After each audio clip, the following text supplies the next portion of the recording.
장사가 잘 안 되는 마트에서 위층에 아이들을 위한 시설들을 갖추는 모습을 봤어요.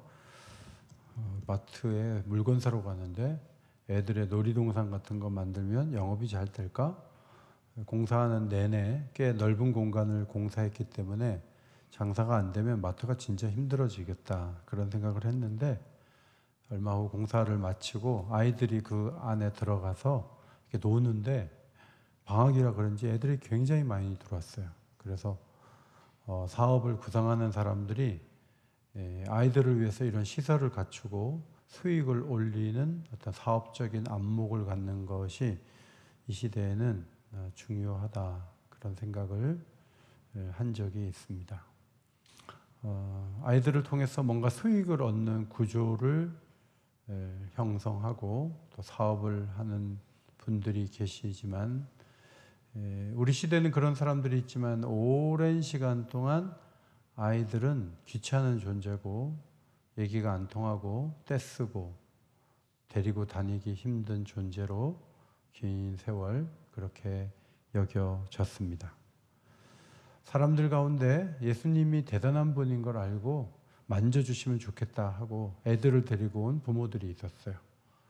그런데 제자들은 그 애들이 너무 오는 것이 스트레스가 되는 거예요.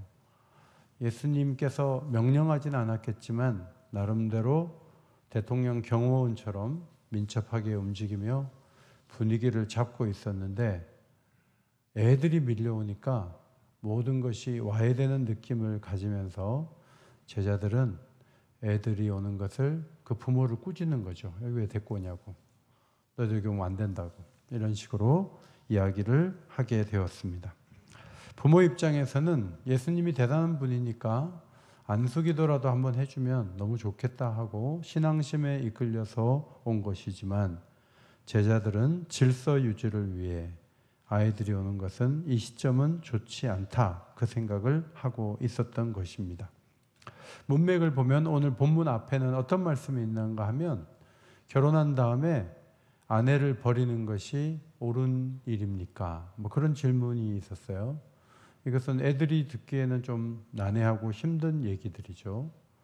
아내를 버리고 다른 사람에게 장가드는 것은 간음하는 것이고, 여자도 남편 버리고 또 다른 남자 만나는 것을 아주 심각하게 주님께서 그렇게 하면 안 된다고 말씀을 하신 장면이 앞부분에 나와요.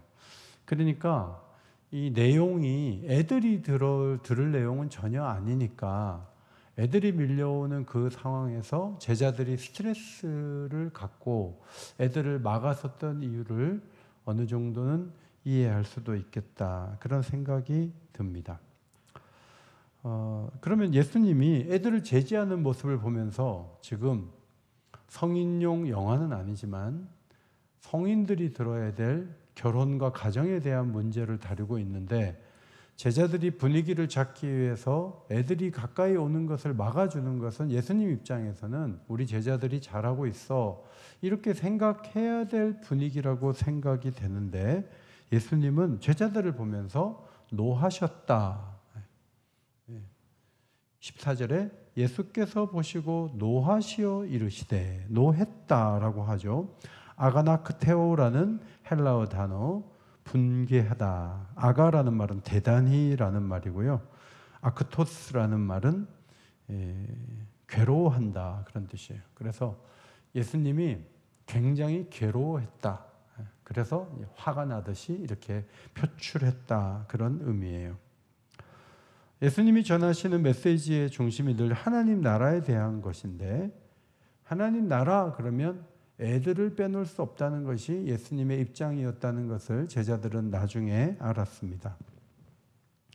제자들은 아이들을 하나님 나라의 저 변두리에 세워두려는 마음을 가지고 있었던 것으로 주님은 보셨는데, 예수님은 그들이 하나님 나라의 중심에 서 있을 수 있는 자격이 있는 인물이라고 생각을 하셨던 거예요.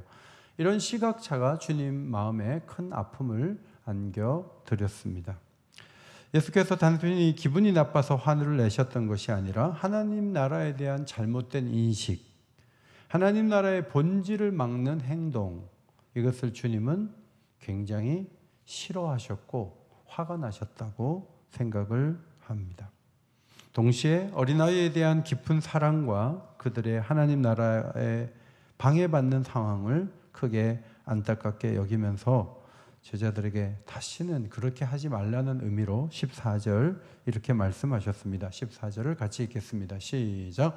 어린아이들이 내게 오는 것을 용납하고 금하지 말라. 하나님 나라가 이런 자의 것이니라. 이중적으로 말한 거죠. 어린애들이 오는 거를 허락해야 돼. 금하지 마. 강조하는 거예요. 문을 열 때 조금만 열지 말고 크게 열고 애들이 오면 다 받아줘야 돼. 이렇게 말씀을 하신 거예요. 제자들은 예수님이 성인 중심의 사역을 하는 거지 주일학교 학생들이 오면 안 되지 이렇게 생각을 했던 것 같아요. 그러나 주님은 그렇지 않다는 거예요. 너희들의 기준을 바꿔서 애들이 나타나면 무조건 나한테 와야 돼. 난 애들 좋아해. 얘네들이 너무 귀하다라고 주님이 말씀을 하시면서 어린아이 같지 않으면 이 하나님 나라가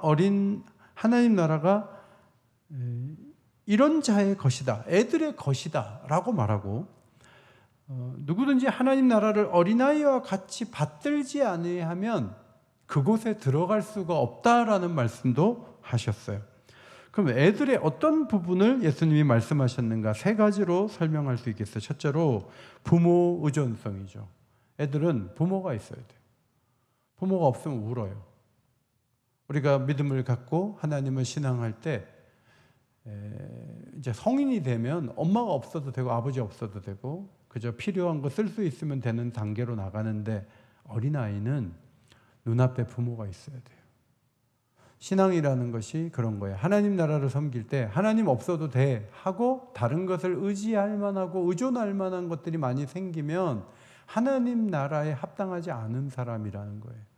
어린아이처럼 하나님을 절대 의존하는 사람이 하나님 나라에 들어갈 수 있다라고 말씀을 하신 것으로 해석이 됩니다. 두 번째, 아이는 자기가 쌓은 공로나 자격으로 무언가를 이루었다고 말하지 않죠. 애들은 철저히 부모의 자원과 부모의 힘과 지혜를 빌려요.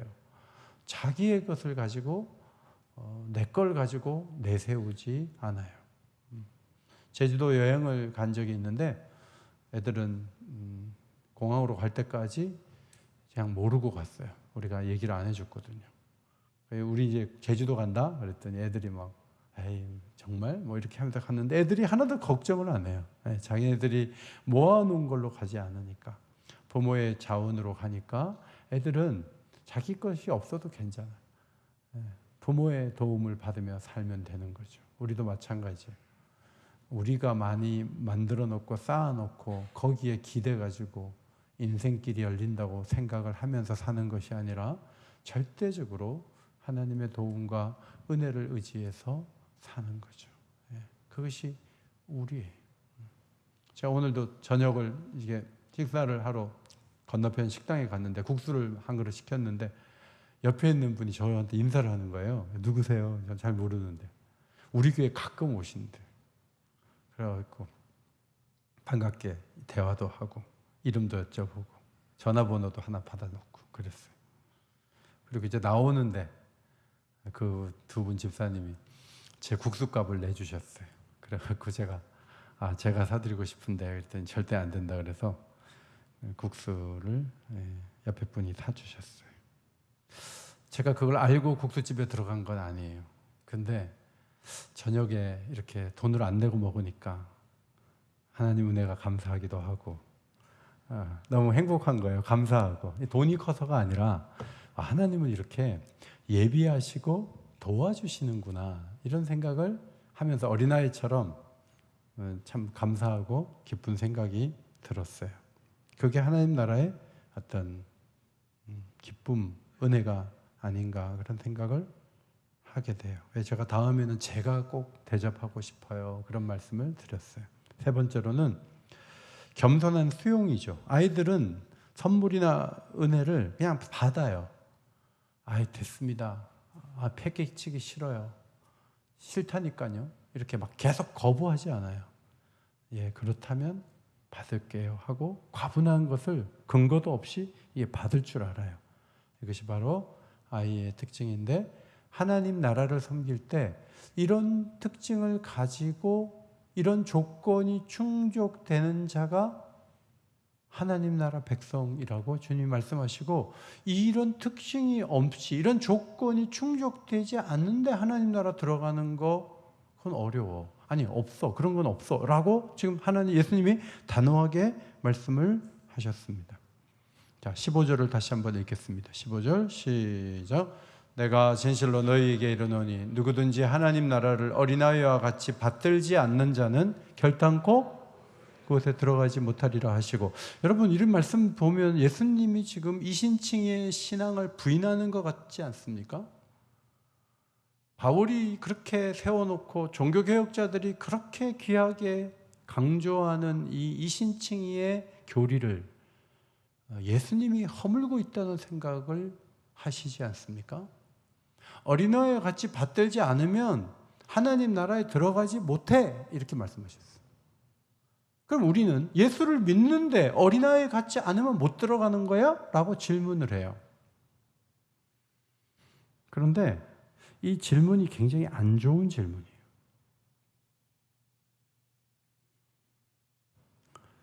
주님은 믿음으로 예수를 영접하는 자가 하나님의 자녀가 된다는 걸 거부하는 게 아니에요.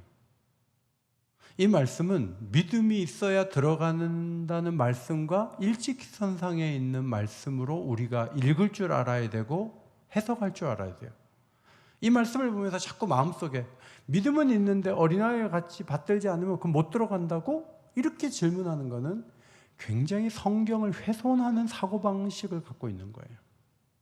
그것은 온전한 믿음의 태도가 아니에요. 여러분, 우리는 믿음을 얘기할 때 행함으로 가는 게 아니고 믿음으로 구원받아 라고 얘기하면서 야고보서 같은 지푸라기 같은 서신이라고 말했지만, 루터가 그런 말씀을 훼손하려고 막 작정하듯이 덤비는 경우가 있어요. 그런데 그것은 올바른 태도가 아니에요. 믿음은요, 믿음만 남지 않아요. 믿음은 행동을 불러와요. 믿음은 겸손도 가능하게 해요. 믿음은 어린아이의 특징이라고 말씀드린 그런 것들을 다 밀어내는 어떤 별다른 어떤 것이 아니에요. 믿음이 있으면 어린아이처럼 되어가는 게 맞아요.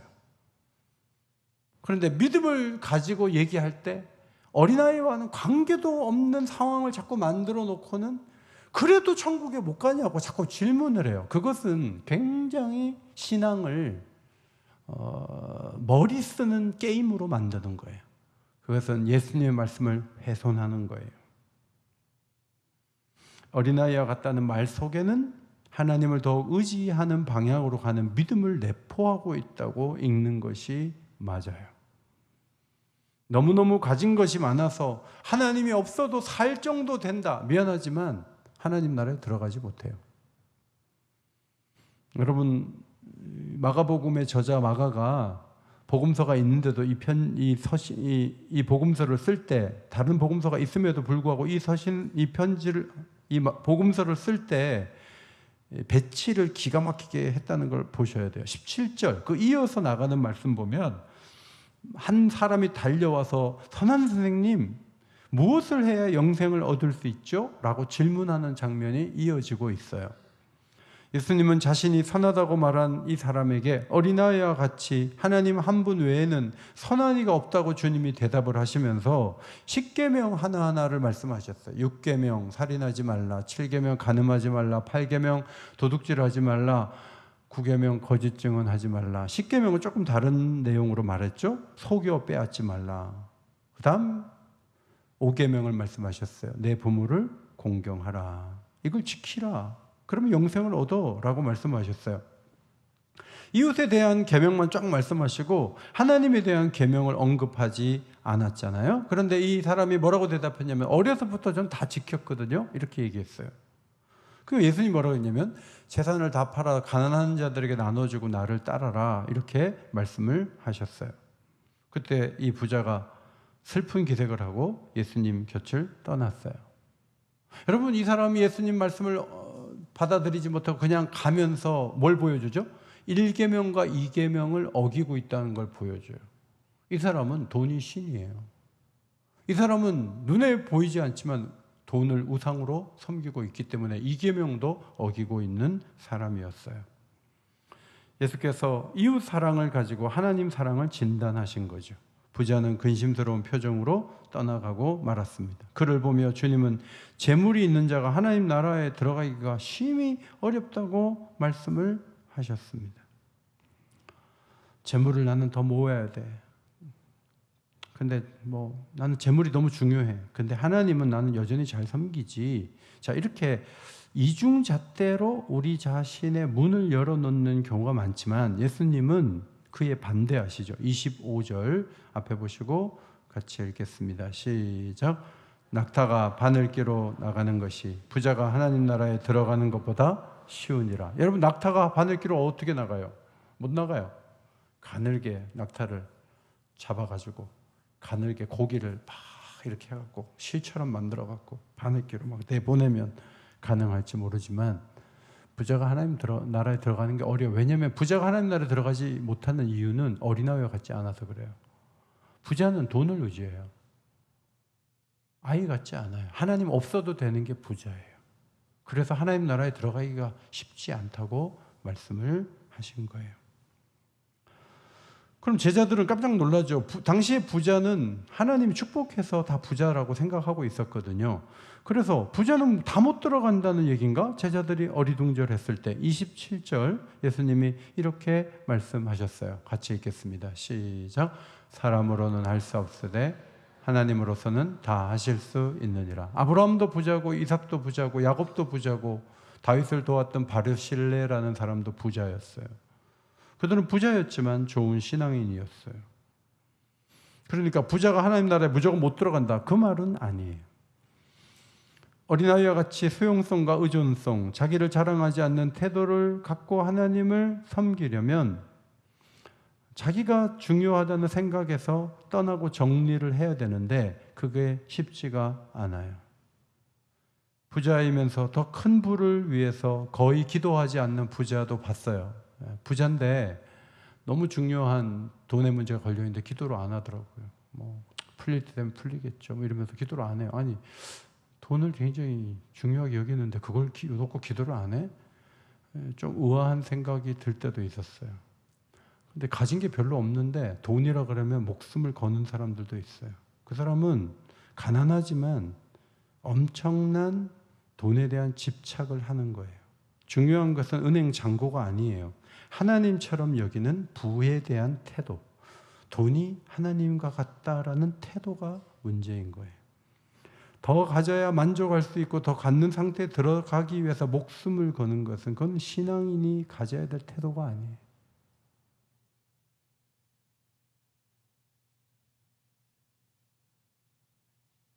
지금 막 20대, 30대가 너무 많은 사람들이 어제까지 거의 2,300조 정도 2달 전에 비해 떨어졌다 그러더라고요. 주식시장이. 이틀에 걸쳐서 800조 원이 없어졌는데 우리나라 1년 예산이 700조가 조금 넘어요. 한 해 한 나라가 쓰는 예산 정도 이상의 금액이 이틀 만에 없어지고 있어요. 근데 거기에 편승해서 소득을 올리겠다고 영끌을 해가지고 교회를 다니는 청년들이 만약에 거기 집중하면 그것은 예수님이 지금 말씀하신 어린아이의 태도가 아니에요. 그렇게 해서 잘 살려고 하는 것 자체는 그는 또 다른 하나님을 찾고 있는 거예요. 그래서는 안 돼요. 사무엘상 25장 다윗이 보호해 주었던 나발의 경우, 사실 나발을 양털 깎을 때 많이 깎을 수 있게 한 이유가 뭐예요? 앞으로 왕이 될 다윗에게 베풀라고 하나님이 주신 거죠. 다윗은 왕이 되어야 되는데 맨날 쫓겨다니고, 특별히 사무엘이 죽었어요. 너무 슬퍼요. 근데 먹을 것도 없어요. 얼마나 힘들겠어요. 그래서 사람을 보내서 먹을 것 좀 달라 그랬어요. 어렵게 손을 내밀었어요. 근데 나발이 다윗이 누구냐? 막 그냥 모멸감을 줬어요. 다윗이 죽여버리겠다고 400명의 군사를 몰고 올라가다가 그 부인 아비가일이 제지해서 다윗이 살인을 하지는 않았어요. 그런데 하나님이 나발을 보고 더 화가 나셨어요. 이것이 내가 그에게 많은 것을 준 것은 앞으로 왕이 될 다윗을 섬기라고 한 것인데 그거는 조금도 안 쓰고 자기를 위해서 왕이 먹는 잔치처럼 배설을 하고 그렇게 해서 술을 먹고 자고 있는 나발을 하나님은 용서하지 않았어요.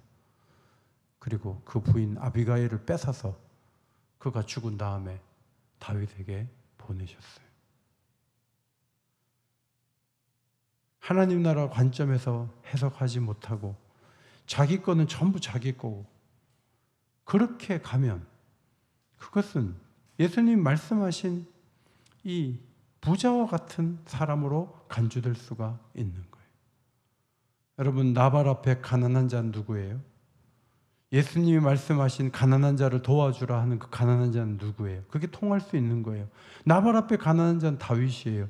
예수님이 말씀하신 가난한 자, 그들이 앞으로 교회의 귀한 일꾼이 될 사람도 있을 것이고 주님이 정말 사랑하는 사람들도 있을 것이고 그들에게 공급하기 위해서 이 부자를 지금까지 부자 되게 하신 하나님께서 하나님의 아들의 입술을 통해서 그 가난한 자를 좀 도와주라고 말하고 있는데 이 부자가 그 일에 10%라도 쓰면 좋은데 그렇게 안 하고 싹 얼굴을 슬픈 기색을 띠고 그냥 가버렸어요. 여러분, 성경이 지금 말해주는 게 뭐예요? 이 부자는 하나님 나라에 들어갈 수 없다는 거예요. 그 사례에 해당된다고 분명히 마가는 적고 있어요. 우리가 잘 아는 대로 12제자가 모두 12사도가 된 게 아니에요. 가룟 유다는 12사도의 자리에서 없어지는 거죠. 한 자리가 비죠. 제비를 뽑아서 마띠아라는 사람이 사도행전 1장에 가면 사도가 되는 것을 볼 수가 있어요. 만일 이 사람이 재산을 다 팔아가지고 예수님을 따라다녀. 주님, 제가 다 팔고 다 나눠줬습니다. 그렇게 하면서 주님을 따랐다면 어쩌면 주님이 가룟 유다 죽은 다음에 교회에서 이 사람을 세울 수도 있었다면 그는 얼마나 위대한 결단의 사람으로 알려졌겠습니까? 라헬이 정탐꾼을 이렇게 숨겼을 뿐이잖아요. 루시 어머니를 위해서 헌신하고 순종의 길을 걸어갔을 뿐인데 메시아의 계보에 올랐다는 성경의 역사를 보면 이 부자가 만일 하나님의 뜻대로 그가 절반이라도 팔아가지고 움직였다면 얼마나 큰 복을 다양하게 받을 수 있었을까, 그런 상상을 하게 돼요.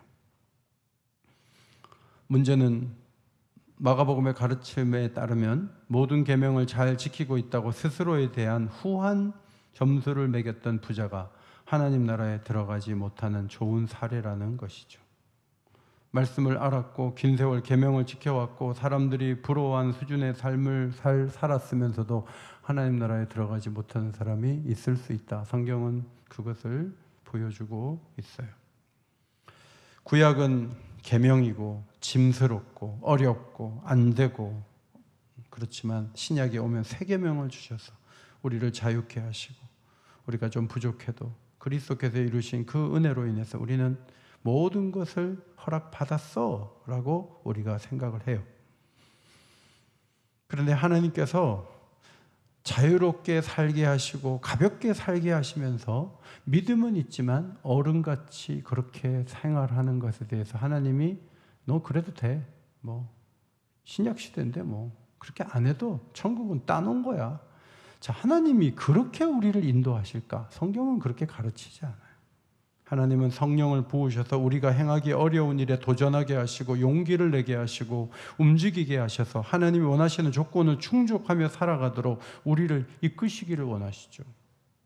하나님의 인도하심은 말도 안 되는 상황을 극복해서 무조건 지옥 갈 사람을 천국으로 옮겨놓는, 점수로 봐서는 도저히 안 되는 사람을 붙여주시는 그런 시험관 같은 그런 일을 하나님이 하신다고 보기보다는 우리를 더 온전하고 아름답고 자발적으로 기쁨으로 일하게 하시고 헌신하게 하셔서 하나님 나라에 기여하도록 우리를 인도하시는 것이 하나님의 뜻이 아니겠습니까? 하나님으로서는 다 하실 수 있다고 예수님 말씀하셨는데 이율배반적인 행동을 하면서 불구하고 조건을 전혀 충족하지 못하지만 아버지께 올라가서 아버지 조건은 충족되지 않지만 무조건 천국 백성 삼아 줍시다. 그렇게 우겨가지고 우리 모두를 천국으로 옮기시는 그런 그림만 마음에 그려서는 좋은 신앙인이 될 수가 없어요.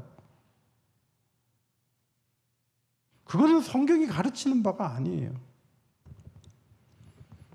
다시 말씀드려요. 예수님 말씀하셨어요. 누구든지 하나님 나라를 어린아이와 같이 받들지 않는 자는 결단코 그곳에 들어가지 못하리라. 이건 신학자의 말이 아니에요. 종교개혁자들의 말이 아니에요. 예수님의 말씀이에요. 더 위에 있어요. 하나님 나라를 어린아이와 같이 받들지 않는 자는 결단코 그곳에 들어가지 못하리라. 이런 말씀을 읽을 때 우리의 마음이 무거워야 돼요. 하나님이 없이도 나는 살아갈 수 있어. 그래요? 그러면 하나님 나라 합당한 사람은 아니에요. 하나님 앞에서 자기의 성과와 열매를 많이 바리새인처럼 막 언급해요. 일주일에 2번씩 금식하고 정확한 11조를 드리고 그래요?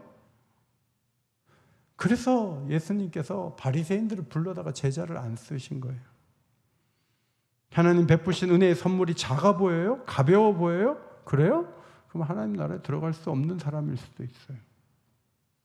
여러분, 믿음과 어린아이와 같은 마음이 일직선상에 있다는 건 너무너무 중요해요. 우리는 자꾸 믿음은 있는데 의지할 것이 주변에 많은 경우를 물어요. 목사님, 믿음은 있는데 자기 자랑을 주체하지 못하고 늘 자기 자랑하는 사람이 있어요. 천국 갈까요? 지옥 갈까요? 그런 예를 자꾸 들어요. 믿음이 있는데 하나님이 주신 약속은 너무너무 초라하게 여기면서 그 어떤 헌신도 안 하는 사람이 있어요. 그 사람은 천국 못 간다고요? 라고 또 질문을 해요. 여러분, 이 질문 자체가 굉장히 성경의 진리를 훼손하는 질문이에요.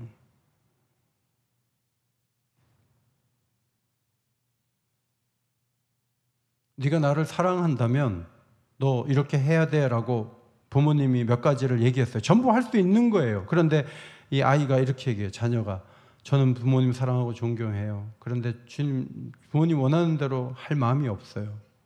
그러나 부모님을 향한 저의 사랑의 마음은 변함이 없어요.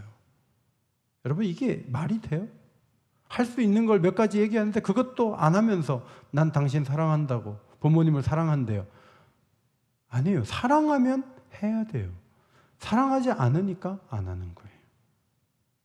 예수님은 자신이 아이들을 만져주심을 바라고 다가오는 이들에게 지금 상황이 너희들을 상대하기 어렵다 하지 않으시고 예수님은 아이들을 안아주시죠. 아이에 대한 얘기 시컷 한 다음에 얘들아, 지금은 어른들이 얘기하고 있거든, 저쪽으로 갈래? 이렇게 하지 않으시고 예수님은 자신이 이혼 얘기하고 어른들 들어야 될 얘기를 하시다가 애들이 몰려오니까 애들 얘기로 딱 바꾼 다음에 그 다음에 애들 보고 가라고 하지 않고 그 아이들을 데리고 온 그 부모의 마음을 후련케 해주셨죠. 16절이에요. 앞에 보시고 같이 읽어요. 시작. 그 어린 아이들을 안고 그들 위에 안수하시고 축복하시니라. 바로 이거예요. 아이가 중요하다고 말을 많이 한 다음에 애들을 밀어내는 그런 상상을 우리는 하지만 주님은 그렇게 하지 않아요. 애들이 너무 중요하고 하나님 나라가 이런 자의 것이라고 하고 이 아이들처럼 받들어야지 하나님 나라에 들어갈 수 있다고 말씀을 하신 다음에 썼으니까 나가, 이렇게 안 해요. 그 아이들을 안고 안수하고 축복하시는 거예요. 그 흐름이 자연스럽게 연결되잖아요. 바로 그거예요. 믿음도 그런 거예요. 왜 우리는 믿는다고 믿음으로 구원받는다고 하고 왜 믿음에 반대되는 행동을 가정하면서 그럼 천국 못 가냐고 자꾸 질문을 하죠? 그거는 좋은 질문이 아니에요. 왜 그런 자꾸 모순적인 것들을 만들어서 하나의 창은 모든 방패를 뚫을 수 있고 이 방패는 모든 창을 막을 수 있는데 둘이 부딪히면 어떻게 됩니까? 라고 논리적으로 말할 수 있지만 둘 중에 하나가 뚫어지든지 부러지는 거지 그건 논리에서만 되는 거예요. 신앙을 그런 논리에 걸어놓는 거는 대단히 위험한 거예요. 성경은 그런 식으로는 풀 수가 없어요. 성경을 그렇게 접근하는 것은 잘못된 거예요.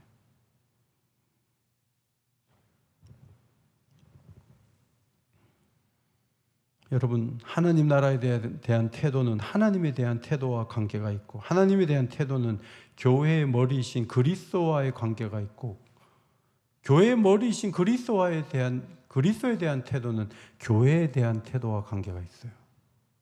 그리고 그 태도는 성경에 대한 태도와도 관계가 있어요. 마태복음 22장 37절, 내 마음을 다하고 목숨을 다하고 뜻을 다하여 주 너희 하나님을 사랑하라 하셨으니. 여러분, 사랑할 때 온 마음 다해, 온 뜻을 다해 사랑하래요. 이것이 크고 첫째 되는 계명이요 둘째도 그와 같으니 내 이웃을 내 자신과 같이 사랑하라 하셨으니 이 두 계명이 온 율법과 선지자의 강령이니라. 옛날에 옷걸이 없을 때 큰 못을 갖다 이렇게 박아 놓으면, 벽에다 놓으면 옷을 거기다 걸쳐요. 거기 엄마도 걸치고 아버지도 걸치고 아들도 걸치고 거기 다 걸쳐 있어요.